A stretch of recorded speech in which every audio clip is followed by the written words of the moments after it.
Assalamualaikum warahmatullahi wabarakatuh.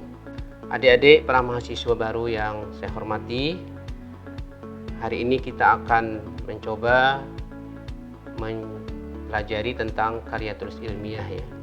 Dan ini merupakan bagian yang tidak terpisahkan dari seorang mahasiswa ya. Karena nanti Anda bergelut dengan berbagai bidang ya, yang termasuk dalam Tridharma perguruan tinggi, yaitu pendidikan pengajaran, maksudnya perkuliahan di kelas, kemudian penelitian, yaitu membuat karya ilmiah. Karya tulis ilmiah merupakan yang tidak bisa dilepaskan dari seorang mahasiswa. Nah, tentu saja ada beberapa kaidah-kaidah yang harus dipahami betul oleh mahasiswa. Nah, kita akan masuk kepada pembahasan karya tulis ilmiah. Ada beberapa hal yang perlu Anda hindari ya dalam menulis karya ilmiah, terutama tentang plagiasi. Plagiarisme adalah menciplak karya orang lain diakui punya sendiri gitu ya, baik sebahagian maupun secara keseluruhan ya.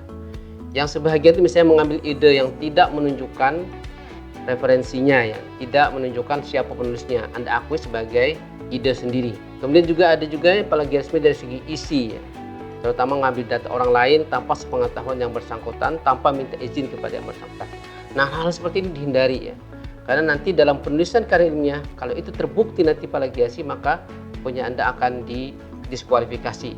Nah, berikutnya adalah karya tulis ilmiah itulah karya tulis berupa laporan tertulis yang memaparkan hasil penelitian, baik hasil penelitian dalam bentuk literatur maupun hasil penelitian dalam bentuk lapangan ya, baik secara individu maupun secara kelompok. Ada beberapa persyaratan ya sebuah karya tulis dikatakan ilmiah. Pertama adalah sistematis ya, harus berurutan, runtut ya, saling berhubungan satu sama lain. Yang kedua adalah rasional, logis, masuk akal, dapat diterima oleh akal sehat. Yang ketiga adalah empiris, berdasarkan keterangan kebenaran fakta yang diuji di lapangan. Kemudian juga hasil penelitian bermakna. Ada beberapa jenis karya tulis yang harus Anda pahami. Contoh seperti artikel ya, membuat jurnal, kemudian buku. Nah, yang paling banyak nanti dialami oleh mahasiswa adalah pembuatan makalah. Ya, hampir setiap dosen nanti memberikan makalah, baik secara individu maupun secara kelompok. Nah, yang tugas akhir nanti Anda membuat laporan. Ya, baik laporan untuk PPL ya, praktik lapangan, maupun laporan berupa tulisan ilmiah, skripsi untuk S1. Kalau nanti Anda melakukan ke jenjang S2 itu namanya tesis. Kalau Anda melakukan ke jenjang S3 namanya disertasi. Dan tidak akan bisa dapat sarjana kalau tidak menyelesaikan skripsi atau tesis tersebut ya. Nah, tadi yang saya katakan adalah yang paling banyak digeluti oleh mahasiswa adalah pembuatan makalah.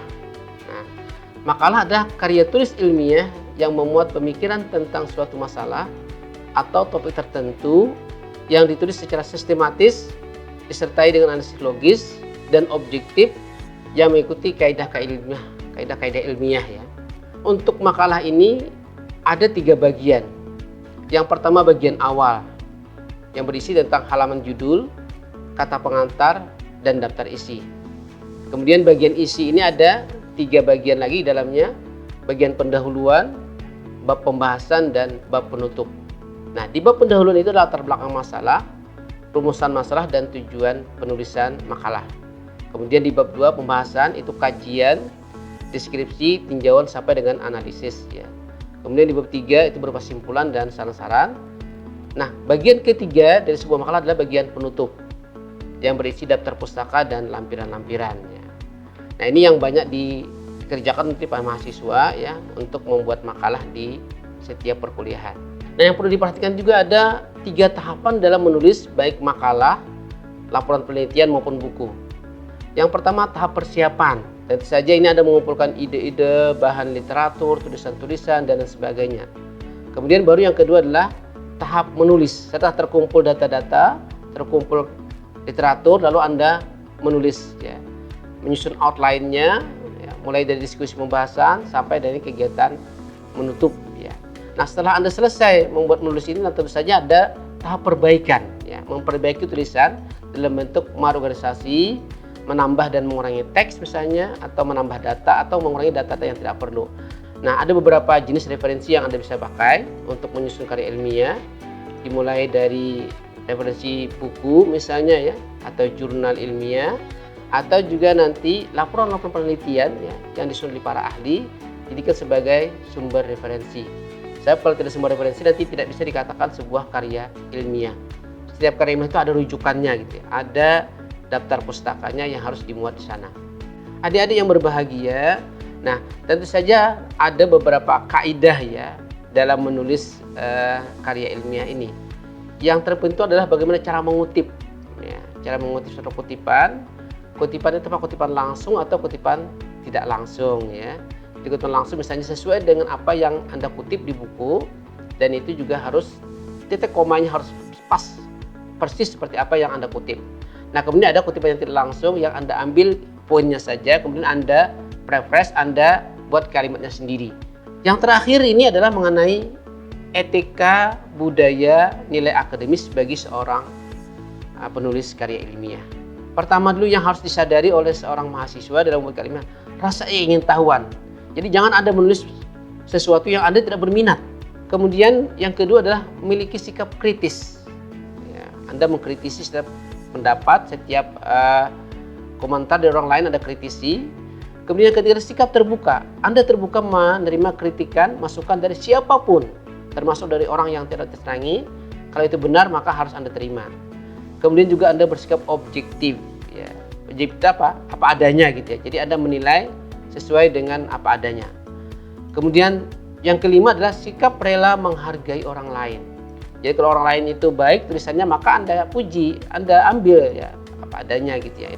Kemudian juga yang keenam adalah sikap berani mempertahankan kebenaran. Kalau Anda benar, Anda pertahankan.